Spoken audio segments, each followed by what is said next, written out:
As you listen in many parts of the world to this service, broadcast from England, you may be wondering what is the state of religion in this country today. For this is a land that has been accustomed to call itself Christian. I want to explain, first of all, that we are meeting in an enormous tent. You may hear the rain pattering down on the roof, though otherwise this is a delightful spot in the Lake District at Keswick, nestling among the hills around Lake Derwentwater. We have come here to seek the face of God. This is the 82nd time that the Keswick Convention has met.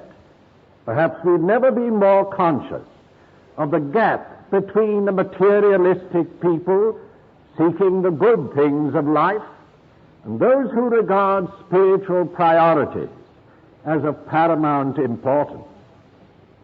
We live in a day when the very foundations of our faith have been called in question, even by professing Christian teachers, when the whole nation has been shocked by instances of a disastrous decline in public morals and integrity. And this is inevitably reflected in the private life of those who no longer acknowledge the sovereignty of a holy God. We have to acknowledge humbly that we must share in the blame.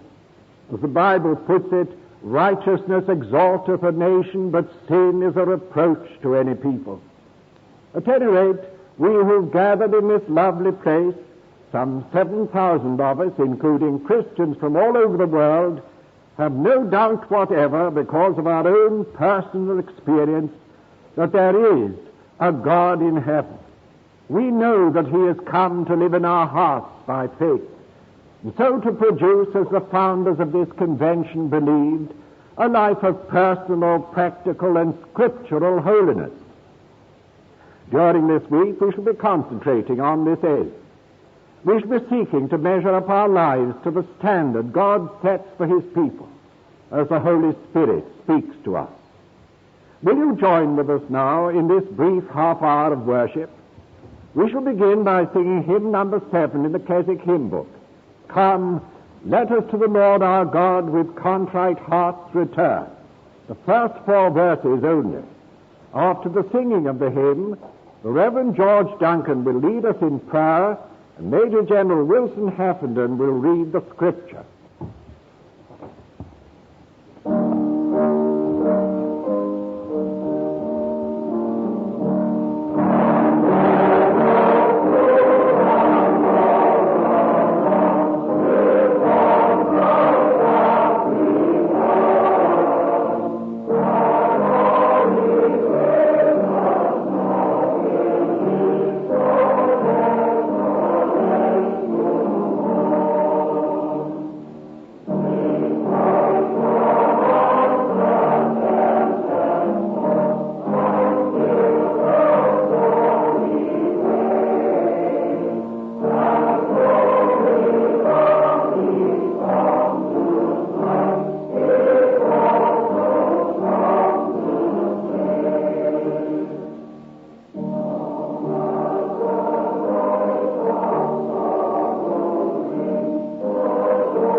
Let us pray. O God, our Father, we come into Thy presence, recognizing afresh our unworthiness so to do, apart from the grace that Thou hast revealed in Thy Son, our Savior, Jesus Christ. Thy word assures us that we are accepted in the Beloved, and in the light of that acceptance we dare to come. We come as a great company of Thy children who need Thy mercy and grace. As we look back down the corridor of time, we recall how again and again in past years it has pleased thee to meet with thy people in this very place. The sound of the voices of many of thy servants are in our ears. But yet, above every human voice, it is for the sound of thy voice that we give thee praise and thanks tonight. Again and again that voice has spoken to our need, has revealed the sufficiency of thy grace, has called us insistently to repentance or to some new venture of faith. And we are met here again to hear that same voice, to see thy face, to feel the touch of thy Spirit upon our lives. Meet with us, O our God, and bless us in order that we may become a blessing to this desperately needy world and be more worthy of the name we bear. We remember the great company of unseen listeners in many lands to whom this service will recall vividly its lovely setting amid the beauty of the Lakeland hills. What we ask for ourselves this week, we ask for them, so that everywhere, in these days of turbulence, of anxiety, of spiritual death and moral decline, thou wilt thyself intervene in sovereign power, that once again this world may know the moving of the Spirit of the living God. We thank thee for thy word around which we are gathered this week. The entrance of thy word giveth light. May its light shine into our hearts. If it be a revealing light, help us not to shrink from its rays, but rather to yield ourselves in penitence, gladly forsaking all that is shown to be wrong. If it be a guiding light, grant us the faith to respond to its beckoning, and with a glad surrender and wholehearted obedience, put our lives at thy disposal for the doing of thy perfect and redemptive will.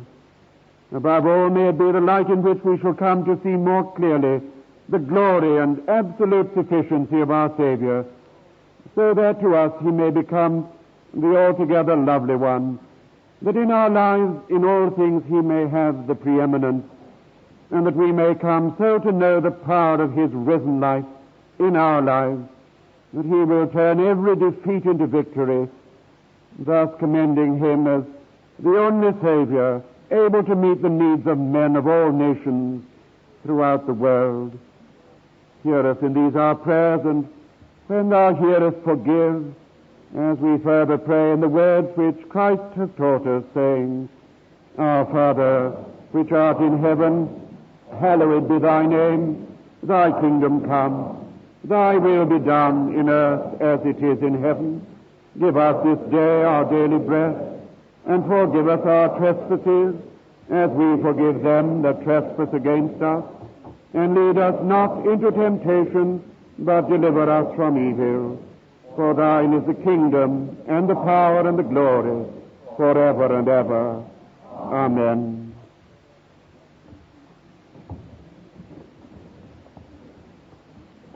Hear the word of God as it is written in the 58th chapter of the book of the prophet Isaiah. Cry aloud, spare not, lift up thy voice like a trumpet, and show my people their transgression, and the house of Jacob their sins. Yet they seek me daily, and delight to know my way, as a nation that did righteousness, and forsook not the ordinance of their God. They ask of me the ordinances of justice. They take delight in approaching to God. Wherefore have we fasted, say they, and thou seest not? Wherefore have we afflicted our soul, and thou takest no knowledge? Behold, in the day of your fast ye find pleasure, and exact all your labors. Behold, ye fast for strife and debate, and to smite with the fist of wickedness. Ye shall not fast as ye do this day, to make your voice to be heard on high. Is it such a fast that I have chosen? A day for man to afflict his soul? Is it to bow down his head as a bulrush, and to spread sackcloth and ashes under him? Wilt thou call this a fast, and an acceptable day to the Lord? Is not this the fast that I have chosen? To loose the bands of wickedness, to undo the heavy burdens, to let the oppressed go free, and that ye break every yoke? Is it not to deal thy bread to the hungry, that thou bring the poor that are cast out to thy house? When thou seest the naked, that thou cover him, and that thou hide not thyself from thine own flesh? Then shall thy light break forth as the morning, and thy health shall spring forth speedily, and thy righteousness shall go before thee, and the glory of the Lord shall be thy rearward. Then shalt thou call, and the Lord shall answer. Thou shalt cry, and he shall say, Here I am.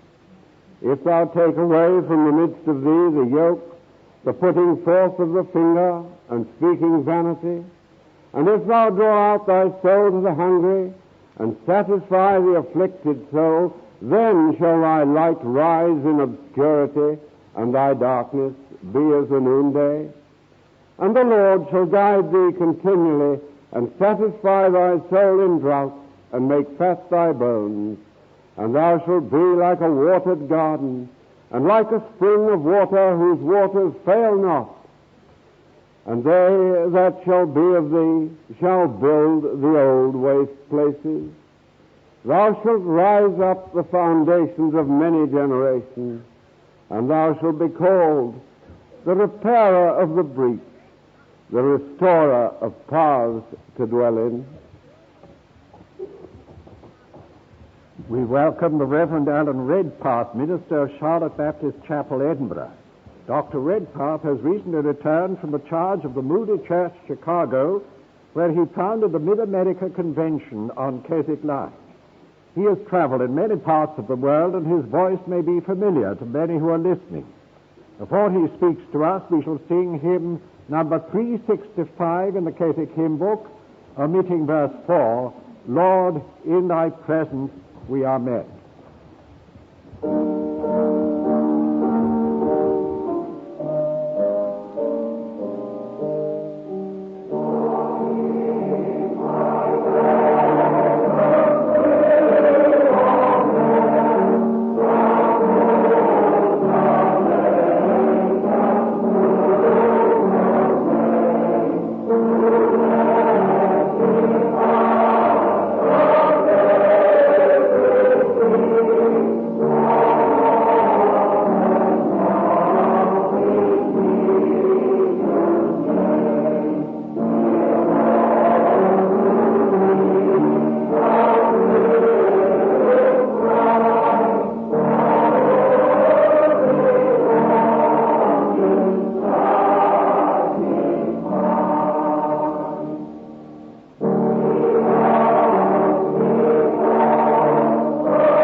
Several thousand people who are met at this convention are here on serious business. This is not a time of religious entertainment. It is a week of spiritual stock-taking. We are not here to escape reality, but rather to face it and to return to the tasks of life with a new conception of the power of the gospel of Jesus Christ to meet the need of every human heart. My message will reach the ears, no doubt, of a brave but tragically small group of missionaries who are in the front line of the spiritual battle. It may well also be heard by many who have little, if any, place in their lives for the Christian faith. There may, too, be a large number of listeners, baffled, beaten by conflicts and problems, who are longing for an answer to the battle of life in the context of their individual circumstance. My question is, what has God to say to each and to all of us? He is not dead, He is alive. The greatest fact of history is the resurrection of Jesus Christ from the dead. And that fact demands the future judgment of God, an event to which the world is moving rapidly. We need to be stabbed awake to the urgency of this hour.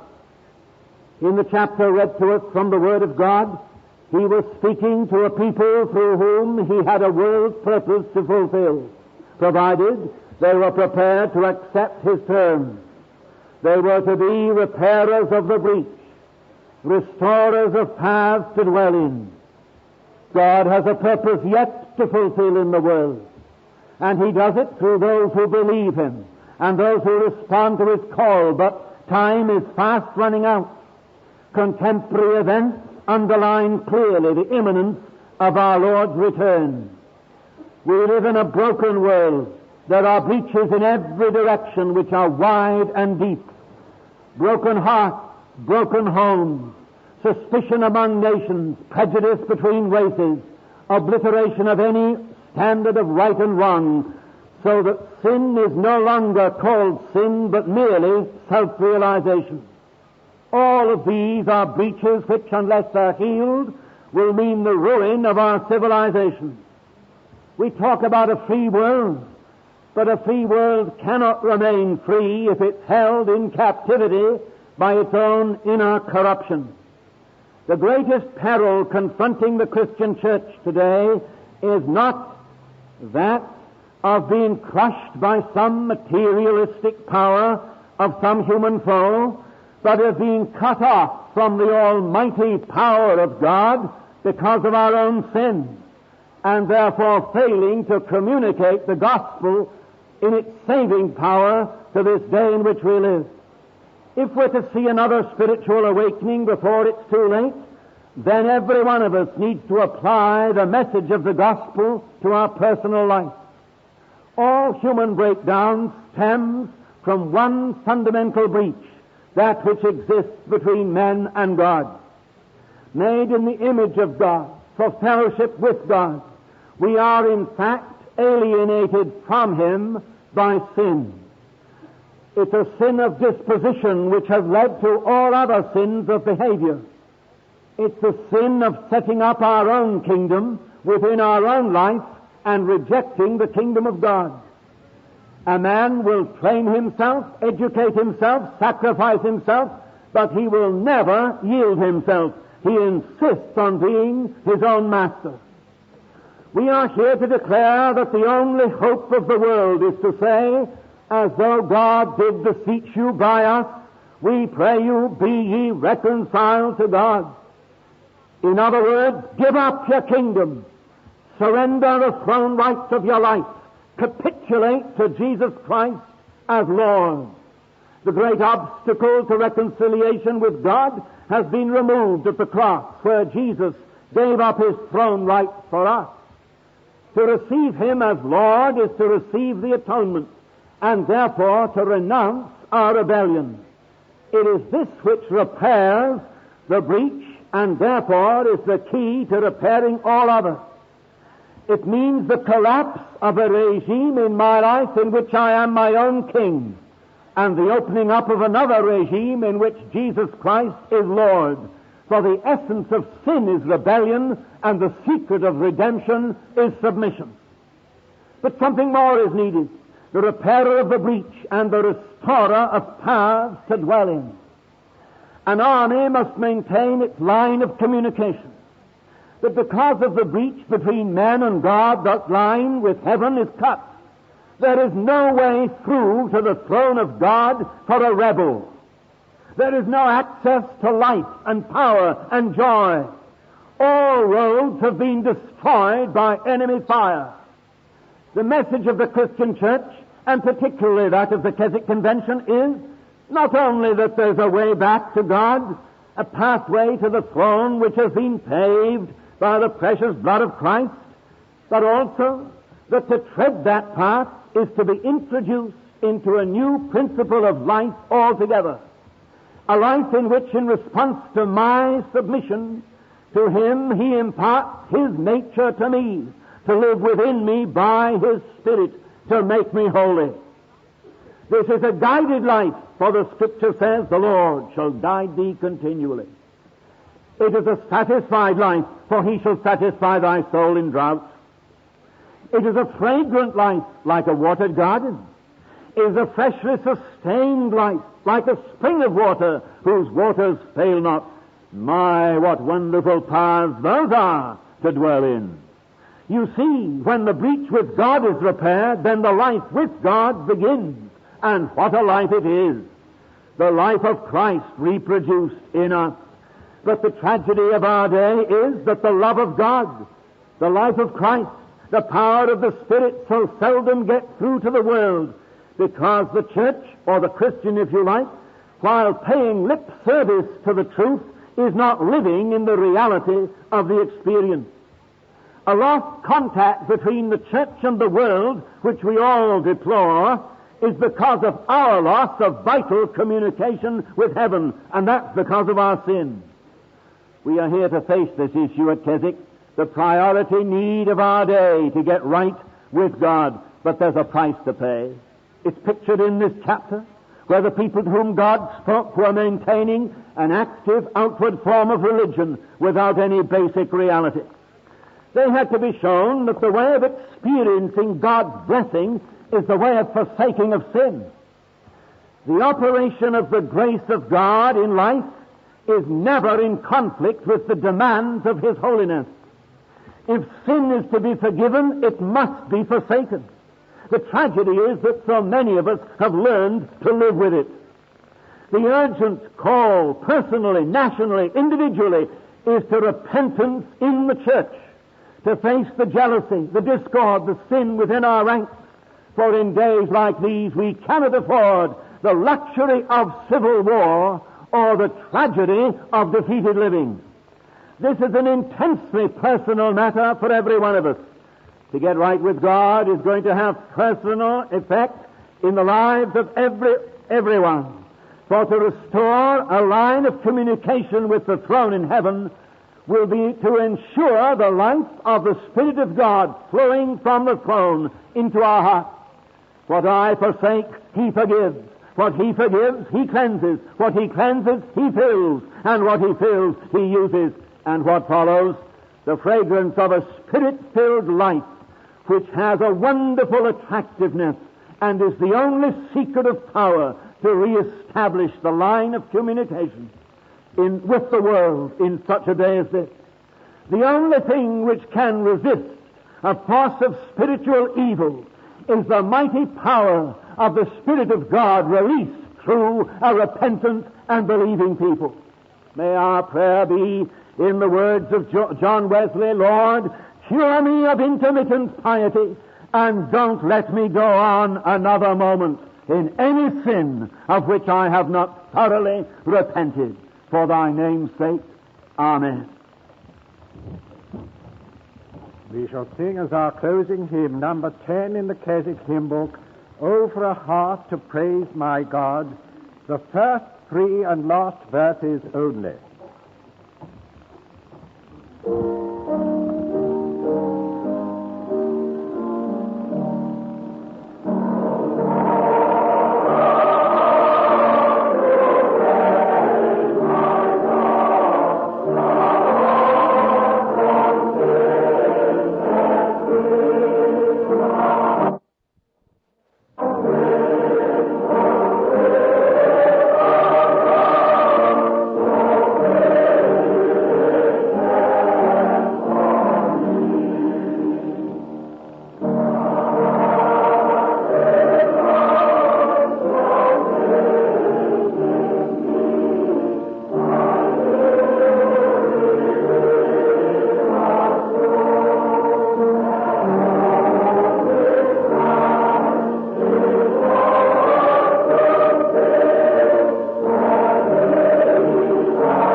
Let us pray.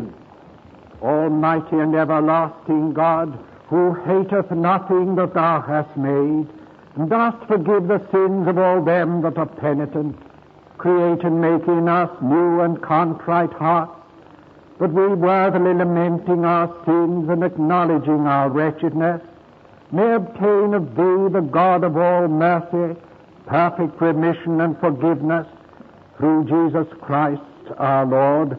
Amen.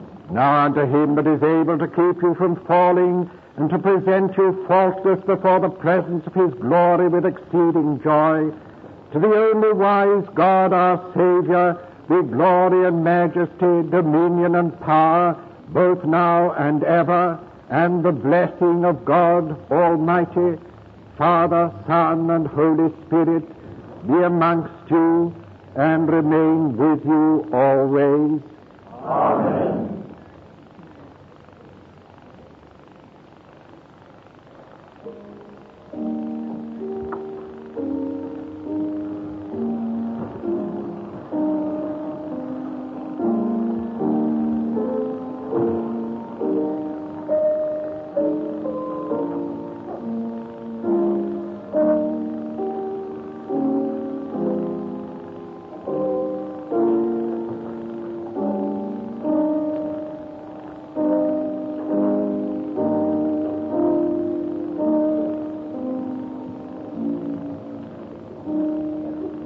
Let us pray. Our loving Heavenly Father, we thank Thee for this great privilege of sending out the message of full salvation to the world outside. We thank Thee for the privilege of taking part in this service in prayer and praise and the preaching of Thy Word. Grant that those who have heard this message already in many parts of the Mediterranean and the East, those who later will hear it recorded in the West, may respond to Thy voice speaking to them through Thy Word, and grant that it may mean a means of blessing to many, restoring the breaches, repairing those who have fallen away from Thee or who have lost heart in the fight. Grant that some may for the first time place their trust and confidence in the Lord Jesus Christ. We ask it for His name's sake. Amen.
That last verse is one of the most wonderful verses of any hymn that we sing.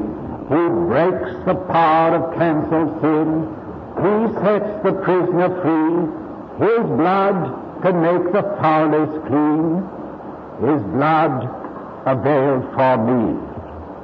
And as the offering is now completed, I think you'd like to rise and stand and sing that last verse over again.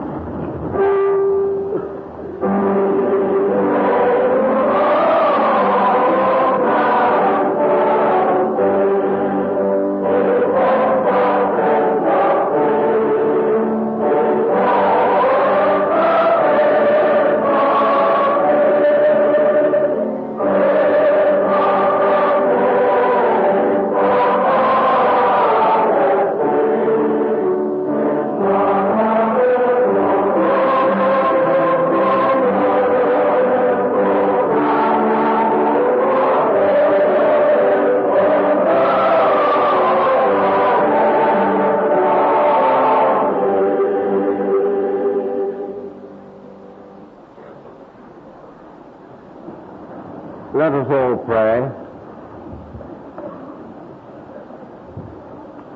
Our loving Heavenly Father, we come to Thee at the end of another day of worship, a special day of worship in most of our lives, when we felt the presence of Thy Holy Spirit so very near to us in the churches of Keswick and in this holy tabernacle. And now, as we come to our evening worship, we ask for a special blessing upon this great company of hungry people waiting to be fed with the words of life. We thank Thee for the opportunity we've had of contributing to the cost of this convention, and we ask Thee to accept our gifts, which are given with our love, to enable the work to go forward and to enable Thy Son to be lifted up in our midst and honored and glorified. We bring before Thee this evening Thy servant who is to bring the closing message. We ask Thee to give him a special anointing with Thy Holy Spirit, that he may speak the message which Thou hast laid upon his heart, that it may be crystal clear, and that each one of us may go away satisfied because we know that the precious blood of Jesus availed for us, and that we may be made perfectly whole through that same blood. We thank Thee for all the privileges that are ours, and we ask Thee to continue to bless this great convention, because we ask it in our Savior's precious name. Amen. Now let us hear the Word of God from Romans chapter 10, beginning at verse 1. Romans chapter 10. Brethren, my heart's desire and prayer to God for the Israelis, that they might be saved. For I bear them record that they have a zeal of God, but not according to knowledge. For they, being ignorant of God's righteousness, going about to establish their own righteousness, have not submitted themselves unto the righteousness of God. For Christ is the end of the law for righteousness to every one that believeth. For Moses describeth the righteousness which is of the law, that the man which doeth those things shall live by them. But the righteousness which is of faith speaketh on this wise, Say not in thine heart, Who shall ascend into heaven, that is to bring Christ down from above? Or who shall descend into the deep, that is to bring up Christ again from the dead? But what saith it? The word is nigh thee, even in thy mouth and in thy heart.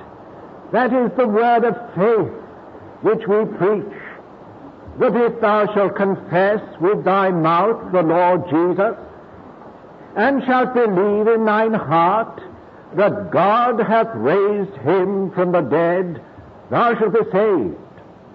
For with the heart man believeth unto righteousness, and with the mouth confession is made unto salvation.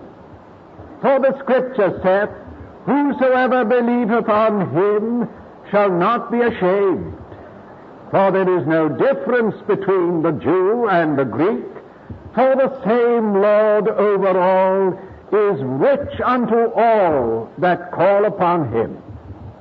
For whosoever shall call upon the name of the Lord shall be saved. How then shall they call on him in whom they have not believed? And how shall they believe in him of whom they have not heard? And how shall they hear without a preacher? And how shall they preach except they be sent? As it is written, How beautiful are the feet of them that preach the gospel of peace, and bring glad tidings of good things. But they have not all obeyed the gospel. For Isaiah saith, Lord, who hath believed our report? So then, faith cometh by hearing, and hearing by the word of God. And now shall we sing again before the Reverend Alan Redpath brings to us God's message, number 298. Number 298, crown him with many crowns, the Lamb upon his throne.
It may be that some of you at Keswick for the first time are finding the weather a little difficult to take.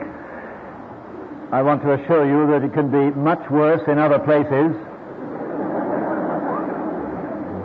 Last year at this time I was in Chicago with a temperature of about 95 and a humidity of about 80%. And I experienced what a good friend of mine and of yours too, Dr. Sangster, whose memory we treasure, told me happened when he went to Chicago 10 years ago.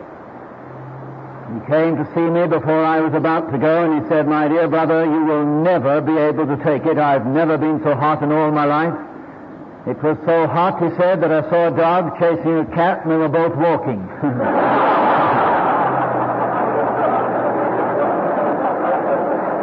Well, I want to assure you, if you know anything of that feeling, you'd rather be wet from the rain than that situation.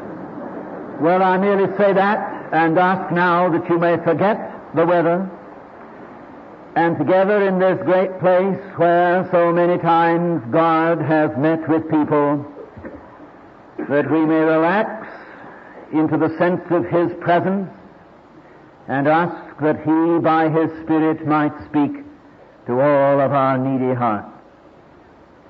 Let us bow therefore in just one word of prayer. We have just been reading in Thy Word, dear Lord, how shall they hear without a preacher? And how shall they preach except they be sent?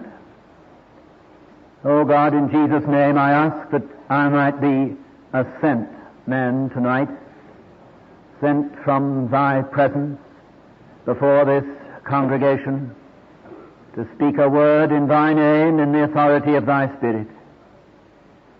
To that end we ask that we may see no man save Jesus only, that we may forget the crowd around us and forget any possible distraction, that our hearts may be set to seek the face of the living God. Create soul thirst for Thee, Lord Jesus, and should there be any in this great congregation who are unconscious of any personal need, expose, we pray Thee, the barrenness and emptiness of life and the disaster of it if it is lived without God. So speak to our waiting hearts, for we ask it in Jesus' name. Amen.